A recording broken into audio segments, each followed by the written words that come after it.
Hey, Blake T. Wild here, and welcome back to yet another exciting episode of The Ultimate Era, where I'm covering as many Ultimate Marvel comics as I can possibly handle without my brain exploding. But also, welcome back to The Ultimate Era presents Spider-Ganza, Whip, the 6-week special event where I am covering 6 volumes of Ultimate Spider-Man. Released in 2006, written by Brian Michael Bendis with art by Mark Bagley and Mark Brooks. This is Ultimate Spider-Man Deadpool. The book begins about a month after the previous. Captain Jean DeWolf arrives at the hospital housing the mysterious, no-fingerprint-having Moon Knight, who has been in a coma since he was stabbed through the chest by Elektra. Jean's been called because Moon Knight has finally woken up and escaped. Elsewhere, Spider-Man once again faces off with good old Shocker. And by faces off, I mean easily defeats. Shocker breaks down that Spider-Man just won't leave him alone for once. And who should be there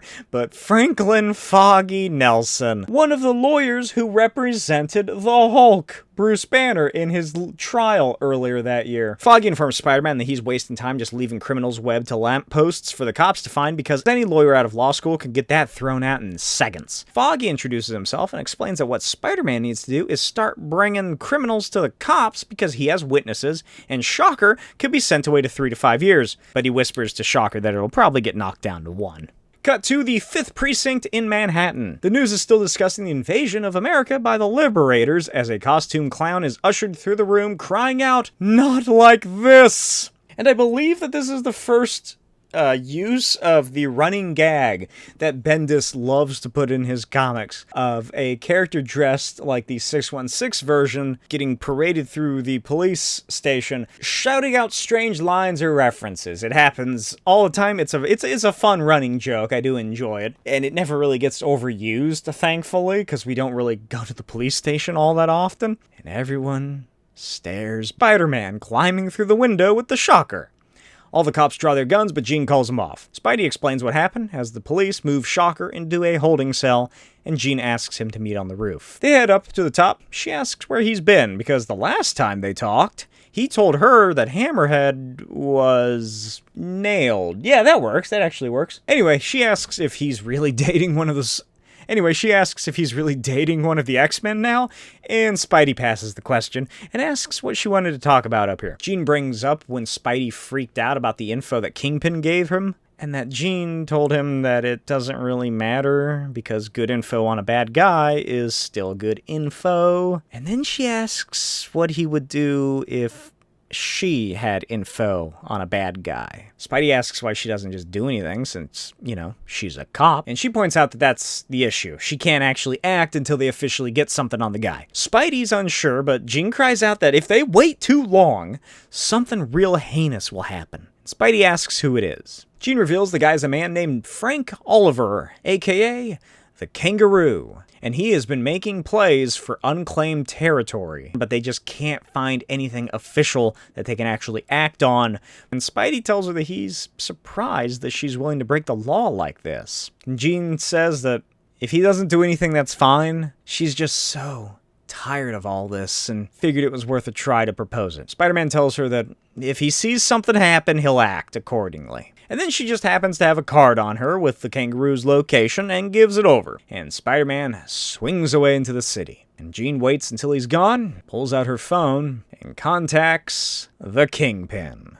Hey, look, he's in his classic outfit. Honestly, it looks weird seeing Ultimate Kingpin dressed like this. I don't like it. She informs him that she just sent Spidey after the Kangaroo, and they make an arrangement to meet tonight at 11 before Fisk returns to his breakfast with a senator. And later that day, Spider-Man hangs outside Hicks Billiards, just kind of watching, confusing the people that live in the apartment building he's stuck to. And then someone is smashed out of the window and he swings into action where he finds Daredevil kicking the shit out of these guys. Spider-Man's actually met Daredevil before in the Ultimate Universe. It was a few years prior, very early in Spider-Man's career. It was when the Punisher was causing a scene and Daredevil was being a fucking asshole, because he just is.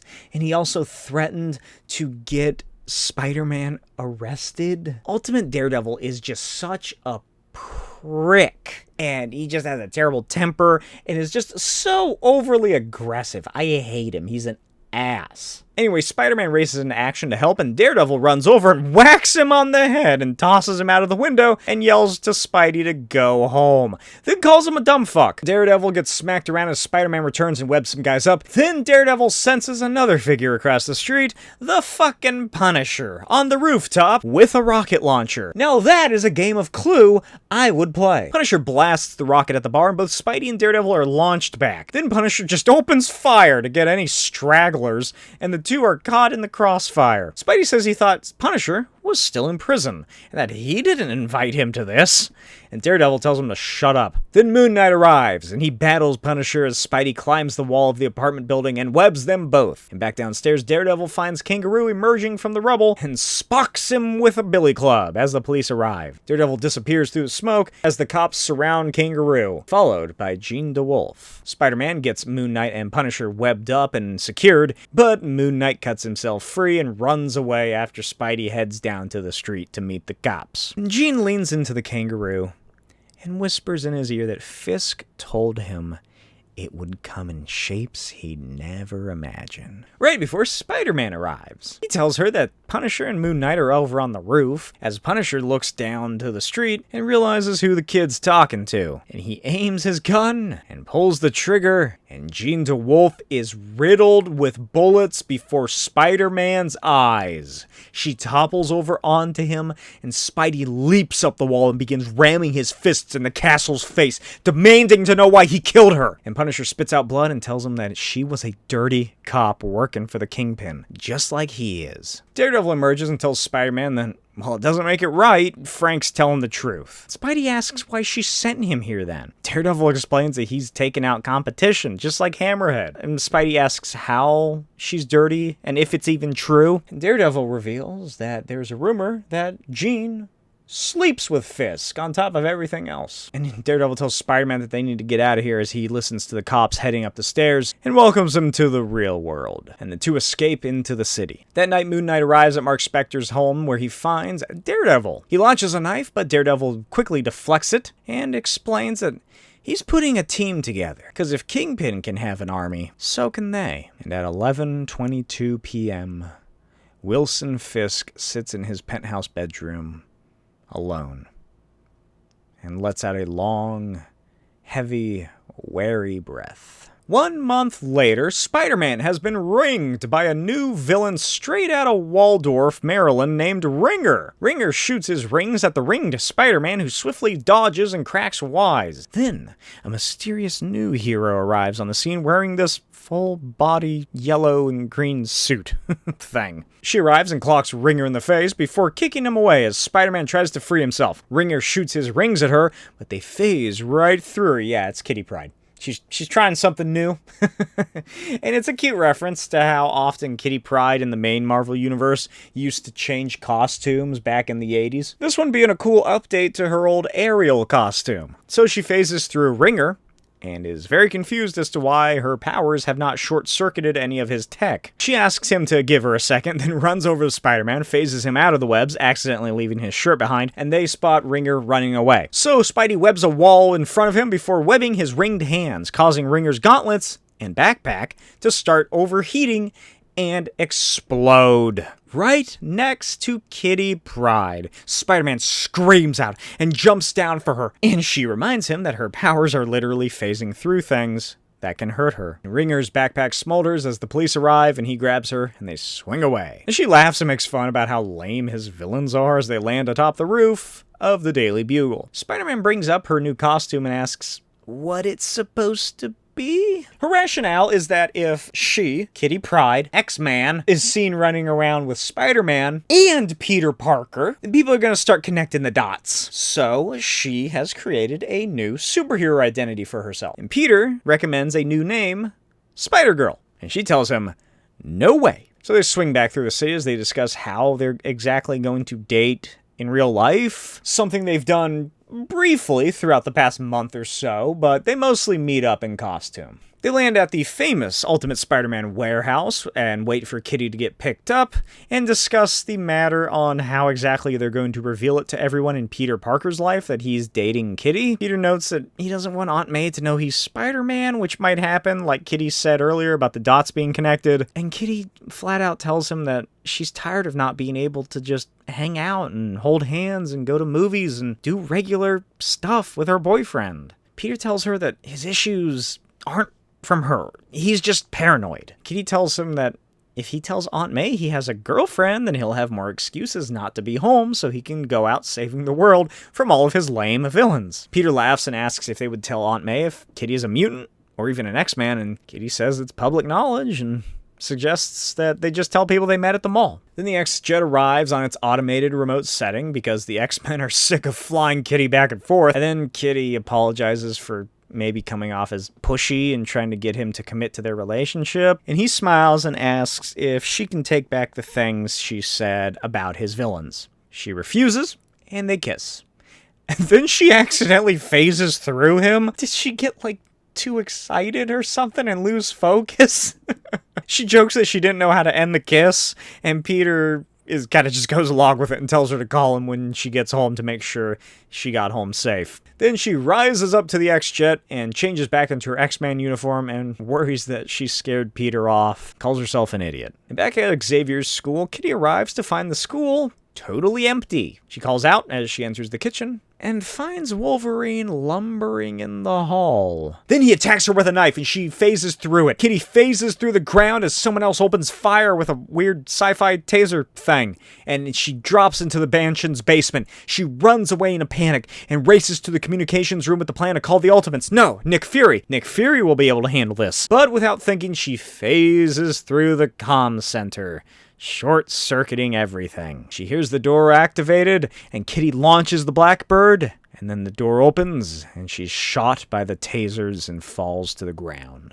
Later, Peter finds Aunt May all dressed up and asks if she's got a hot date. She tells him that she's going out with a group of friends from work, and he sees her out, and then, off in the distance, he spots the X-Jet, just kinda hovering over that warehouse. So he suits up and swings over and climbs aboard and finds no one inside as the Blackbird activates its return protocol, and Peter is locked inside. 20 minutes later, the jet arrives at the school, and Spidey heads out and calls for Kitty or anyone. Peter heads up to the front door and meets Kitty Pryde, but then his spider sense starts going off and he asks, "Is Wolverine here?" And then he is tased and falls to the ground writhing in agony as the image of Kitty shifts to that of Deadpool, and his Reavers back him up as they excitedly look over Spider-Man, someone they weren't even sent here to grab. Peter later wakes up to find all of the X-Men shackled in the back of a plane. Deadpool tells his underling to hit him again, and Spidey's tased but doesn't fall unconscious. Deadpool orders the team to start dropping him as one of the guys prepares to take off Spider-Man's mask, but Deadpool stops him and tells him that masks mean something, and that they need to respect that. Then he wakes Spider-Man up and tosses him out of their high-tech helicopter. Spider-Man plummets and begins firing his webbing to create a trampoline. He bounces back up and over the tree line and spots some of the other X-Men before he lands in the jungle. Spidey picks himself up, gets his hands around to his front, and tries to get his shoe back when this massive cyborg attacks him. Spidey dodges and webs the guy's face over before webbing him completely and running away, right into Colossus. Spidey doesn't recognize him at first and freaks out that it's another killer robot before he realizes it's just the friendly big Russian. Colossus asks Spidey what the hell he's doing here, and Peter realizes that Kitty must be here somewhere and that they need to find her. Colossus tries to calm him down because Kitty Pryde can very well handle herself, and they need to figure out what is going on. Colossus notes that Storm attacked him, and if Kitty attacks Spider-Man, that means that they're dealing with some kind of shapeshifter situation. Colossus continues to ponder this when a massive beam shoots through the trees. They race towards it and find Cyclops taking on 4 Reaver cyborgs. Colossus and Spidey back him up, and Colossus frees him as Spidey starts calling out for Kitty. Cyclops demands that he shut the fuck up because they're being hunted. Then this big 4-armed snake cyborg arrives and unloads his arm cannons. Is this supposed to be like, I don't know, Bushwhacker or something? I don't know the Reavers and all their stupid names, but I doubt it. is Bushwhacker because none of them get names in this. But I think it's fun and kind of fits. He has the giant arm cannon thing. So Ultimate Bushwhacker unloads his arm cannons on the trio, and Colossus takes a direct hit and stumbles back as Cyclops unleashes his optic blasts. But Bushwhacker has a protective shielding and ridicules the disgusting, worthless mutants. Then he's struck directly by multiple beams of lightning. And Storm appears. She rises them up into the sky, and Cyclops finds out they're back on Krakoa. So, in a previous volume of Ultimate X-Men, not too long ago at the time of this book taking place, maybe about a month or so, we learn of the existence of Genosha and Krakoa. Now, Genosha is a horrible anti-mutant country off the coast of, was it Madagascar, I think? And Mojo Adams is this giant albino man who has gained access to the nearby island of Krakoa, where he has just for years been producing Hunt for Justice, a 24/7 reality show where they hunt down the most dangerous game, mutants. And Kitty discovered it through like some forums online and like hacked into it through like, I don't know, like a dark web streaming service or something. And they find out about it and the X-Men go try to stop it. Things went bad. They got stuck on the island a little bit. They escape. Obviously, they didn't stop it. Anyway, some helicopters began flying at them and open fire, and Storm drops them all to the ground in a whirlwind that catches one of the choppers, causing it to crash into the jungle. Then Kitty appears and she races to Peter and they embrace and explains that she sent the plane to him and he actually came to help. And he's like, duh, I'm your boyfriend. And they embrace excitedly. Then Nightcrawler arrives after following the billowing black smoke, followed by Rogue and Angel, who is carrying Jean after he found her hanging in a tree. Cyclops takes her in his arms and tries to wake her up. Her eyes rip open and Jean comes to and Cyclops explains where they are. And then Kitty explains it to Peter. And Spider-Man freaks out that they are on live TV right now. Then Deadpool and his Reaver army blast through the jungle. And what follows is just a spectacular spin on how to work this reality TV show format into a comic book. It's really clever, I think. We witness the Reavers going face-to-face with the X-Men and Spidey as Augustus Beezer fills time until they get good footage to switch to, and he begins telling the audience at home about their star, Deadpool, aka Sergeant Wadey Wilson, a former sergeant in the Wakanda Wars from the early 90s, who, when approached to lead the reboot of Hunt for Justice the year prior, handpicked the Reavers himself, men so intensely against the existence of mutants that they have voluntarily undergone biogenetic surgeries to fight the good fight. Cyclops orders everyone into strategic retreat because they're outnumbered. The team races away through the jungle as the broadcast splices in between footage intermittently. Then Augustus Beezer speaks to Deadpool live, and he's interrupted because one of their remote cameras has Spider-Man and Kitty Pryde in the shot, and the microphone picks up their conversation that they need to contact Nick Fury or something, and they whisper through the brush as Kitty asks him to please not break up with her, and then they hug, and Kitty realizes that she forgot all about Professor Xavier. And Spider-Man's Spidey senses go off, and he swings her away as a massive rocket crashes into their location. As Deadpool takes down Colossus, rips off his visor, and prepares to cut his throat. Meanwhile, Angel is chased down by one of the attack choppers until Nightcrawler bamfs inside and takes out the pilot.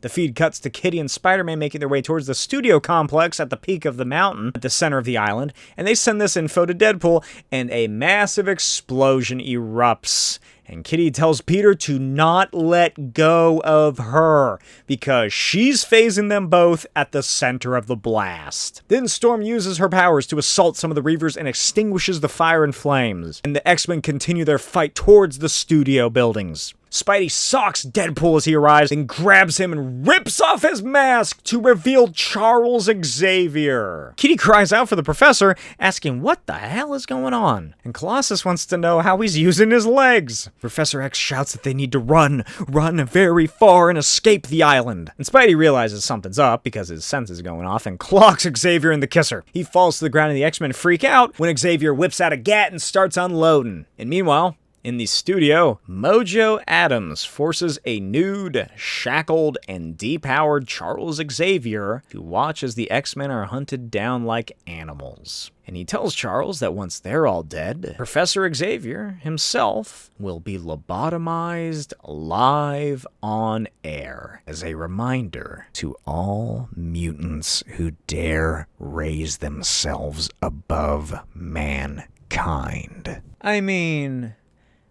Magneto usually starts off as a villain, but typically his point is proven in every adaptation of the character. The X-Men escape to the jungle and Nightcrawler realizes that Scott is missing, but they realize that they cannot stop and must continue to the studio. Then Spider-Man's shot by an energy rifle out of a tree and he slams into the ground as the Reavers once again assault the team.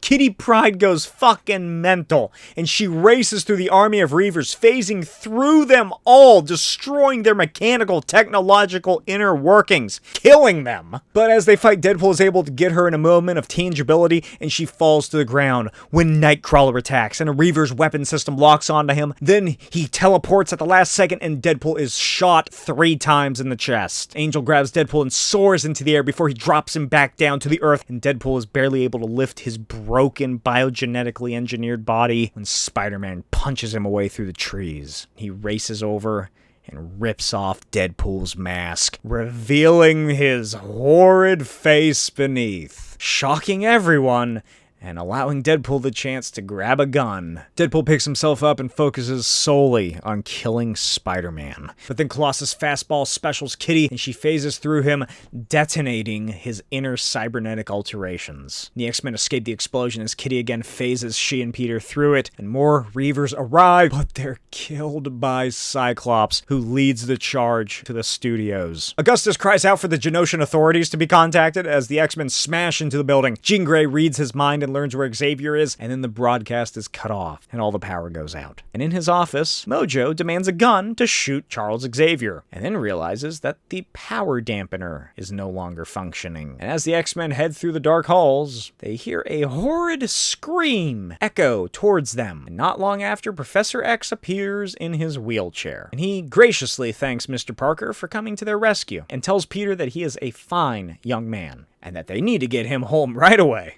And as the X-Men commandeer a private jet, and Kitty sulks about what happened and cuddles against Peter for safety and falls asleep on his chest, a charred figure stands on the edge of the beach and holds his mask in hand.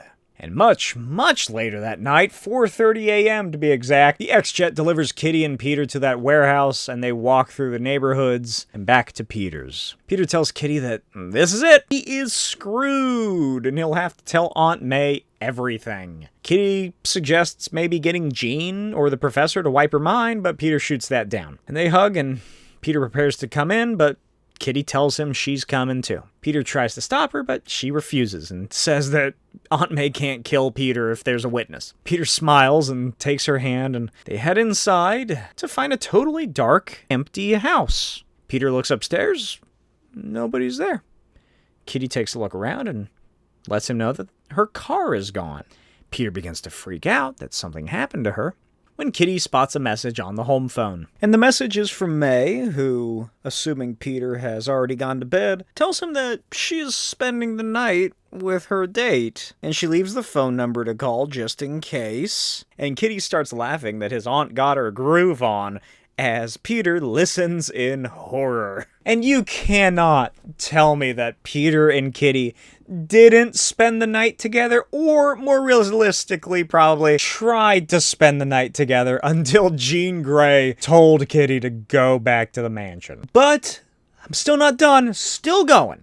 And I hope you're ready for something spooky, because there's this little weird add-on right at the end. Flashback time. Several months ago during summer break, on the night of a full moon, Spider-Man stops an armed assailant from gunning a man down in the street. Spidey is attacked by a vampire before the assailant, Blade, kills the demonic creature of the night. Blade threatens Spider-Man not to interfere with him ever again and disappears into the shadows. And in the present, Kitty and Peter discuss the footage of Spider-Man and Kitty Pryde together on Krakoa, because the show leaked all over the internet, probably from 4chan to YouTube. YouTube. And the video of he and Kitty has been downloaded by 3 million people, and Entertainment Weekly says that they are the it couple. Kitty complains about being grounded with the X-Men because Xavier wants them to lay low until this all blows over. Peter tells her not to worry because he'll probably wind up doing something to embarrass himself and hit the headlines and replace it. Then he says how much this sucks because they can't go out and date like a real couple and have to keep sneaking around. And Kitty pleads with him to just reveal his identity already and take her to a movie, and gets upset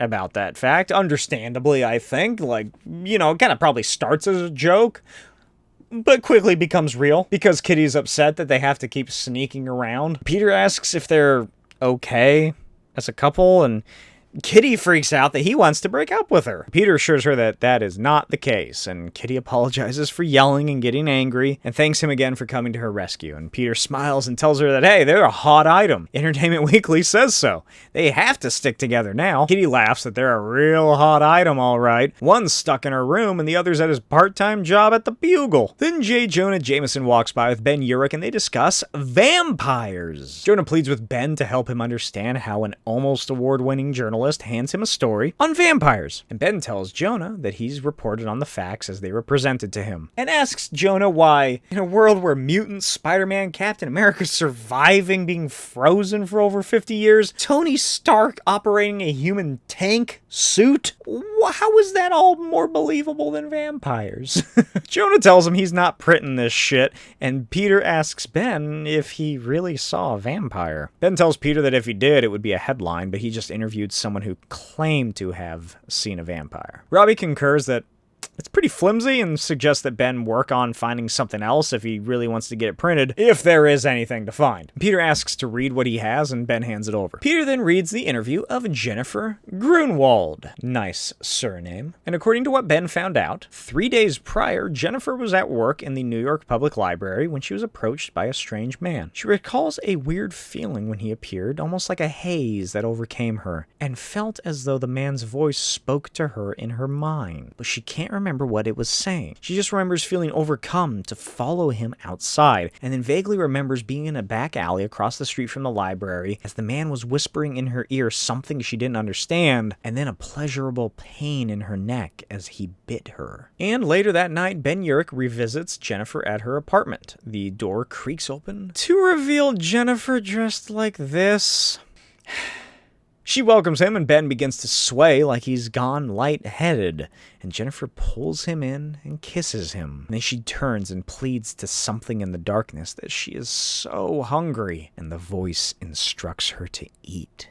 And she drives her fangs into Ben Urick's neck. The next day, Peter leaves school in a modern redesign of Charlie Brown's shirt and finds MJ sitting on the bench outside, dejected. He smiles and asks what's up, since he really didn't see her much today, and she just stares at him and tells him not today. And then she holds up a copy of People magazine, with the cover photo being that of Spider-Man embracing Kitty Pryde. Peter takes it and sits down and asks if he can explain. MJ asks why, after all of his "I can never be in a relationship, I can never have anyone close to me because no one is safe" crap, that he goes and does something like this. Peter tells her that Kitty is a mutant with powers who can defend herself and phase through stuff, meaning she can't be hurt. And MJ says that she's perfect for him, and then asks if he loves her.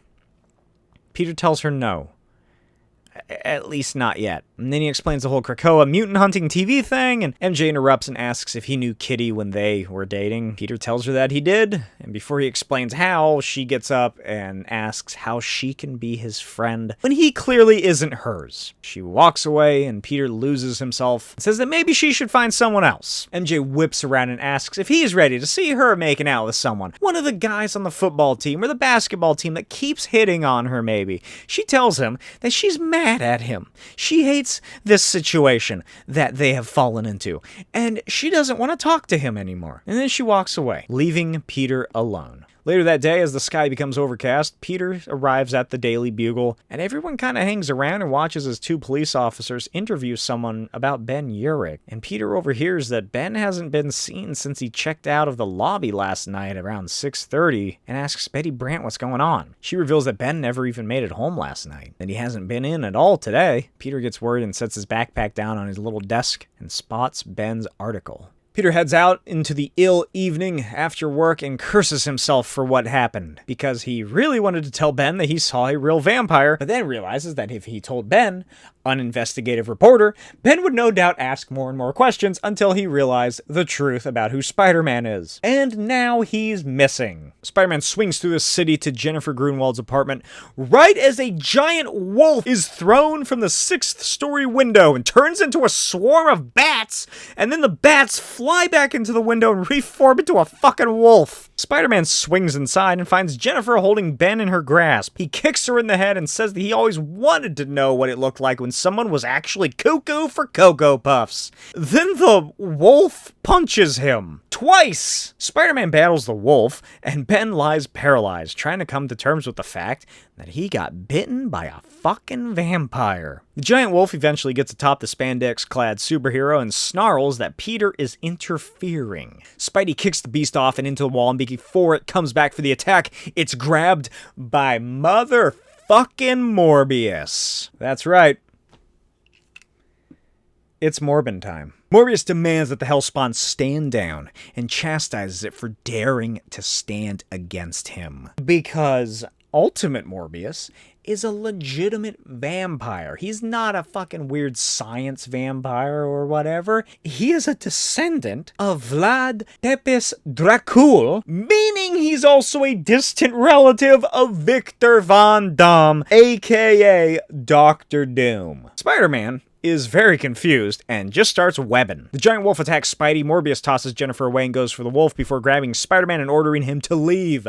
Then he plunges Spidey into the apartment bathroom and away from the danger. Then the vampiric monstrosity threatens Morbius before dipping out of the window and turning into a bunch of bats. Jen, however, doesn't get the hint and tries to attack Morbius until he stakes her and she erupts into flames, allowing Spider-Man to steal away with Ben. He races to the nearest hospital, begging them to help Ben Urick. Spidey tells him he was bitten by a fucking vampire, and the doctor doesn't believe him, so he grabs the guy and tells him that he has fucking spider powers and a vampire bit this man. Then a cop runs up and Spidey webs him before he does anything. Peter pleads with the doctor to help him, and the doctor demands that Spider-Man leave the premises and promises to do what he can for the man's life. And later into the night, after Ben has been examined and put into a room, the doctors are confused and don't really know what to do, and S.H.I.E.L.D. isn't getting back to him. And once the room is empty, Morbius enters, and he slowly lumbers over Ben's bed and prepares to perform his dark deed, when Spider-Man leaps out of the ceiling and kicks him in the face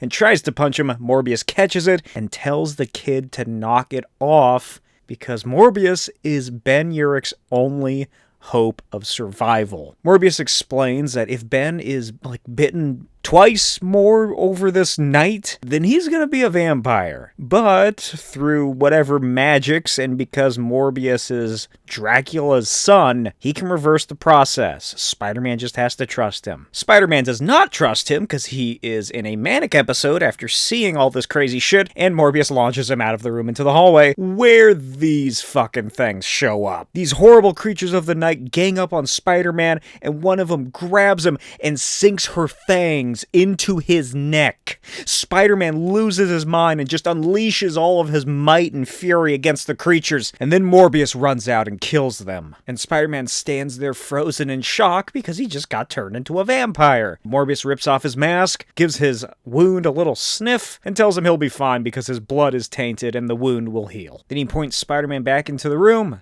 and shows him that Ben Urick is back to normal. Morbius then explains that he made a promise on his mother's grave to undo his father's unholy curse, and tells Spider-Man that he hopes that the next time they cross paths, Spider-Man will be a bit more mature about everything. Then he dissipates into smoke and disappears out of the window. The next day, Peter and MJ are in biology class. MJ's calmed down and taken some time to relax and asks if Peter's alright because he looks really freaked out. And Peter pulls his turtleneck down and MJ looks on, silently freaking out. He tells her he's okay, and then he whispers that it's happening again. He's seeing things that he shouldn't be. Things a high school student shouldn't have to worry about. Things that Daredevil warned him about when they first met. He tells her that he thought things were getting better, that things were lifting up and looking brighter and better for him. But they're not. And Peter has a horrible feeling that things are going to get really bad. And he stares at the dead frog lying cold before him. And he begins to cry. And MJ hugs him. And he hugs her. The end. I hope you enjoyed. Let me know what you thought in the comments below. That was a lot to cover, right? A lot that happened in the span of maybe a month. This is quite the turning point, almost right off the bat. Peter and Kitty have been together for a little while, but, you know, the same thing that ended he and MJ's relationship is crawling its way back into his new one. And we're also reaching a point where just the story and everything happening in general is taking a turn. Peter's junior year is continuing, and with these next two story arcs, it's going to be coming to a close for very dark, very depressing occurrences. Clone Saga and Ultimate Knights. Compare those to like earlier, more fun and energetic story arcs, and you can see the difference. It's horrible. Ultimate Clone Saga is really the beginning of an all-new emotional breakdown and just depressing era of existence for Peter Parker, because following that, he just kind of becomes disillusioned, and things really change. They change a lot for senior Peter Parker, but we're not there yet. We'll get there. And regarding Peter and MJ in this volume, you can argue that, yeah, MJ was dating Harry when she started going out with Peter, but I don't think that the circumstances are really, you know, the same, especially as to what MJ gets angry about in this. The thing with Harry always felt very early and unprocessed and just not really existent based on what we see. Whereas she and Peter had been dating for about a year and a half or so. And then she finds out that Peter's new girlfriend was a girl that he knew when they were together in that year and a half, almost 2 years together. Obviously, she's going to be upset, and she was upset already, and then she saw the magazine, and then she learned that Peter knew who Kitty was. Oh, it's a lot. Let me know what your thoughts are about that in the comments below. I always, you know, I give Ultimate MJ the benefit of the doubt. I feel empathetic for her. My final note is that I don't know why, but I always thought that Ultimate Ben Urick should be voiced by Bryan Cranston. So whenever I read his dialogue, it's Bryan Cranston's voice. I don't know, I just think he's a cool cat who I can easily see Bryan Cranston having played in the early 2000s. As always, let me know what your thoughts are on everything I discussed. Let me know your thoughts on my thoughts, and as always, check out my Patreon, patreon.com/Smokey's videos for early access to videos, all of my comics posted in high-res images, as well as my comic commentary, movie commentaries, and more. Check out my Etsy shop, blaketwall.etsy.com, for the physical copies of my books. Every purchase comes with a free head sketch of any character of your choosing, and I will see you guys next time for more Spider-Ganza. Bye!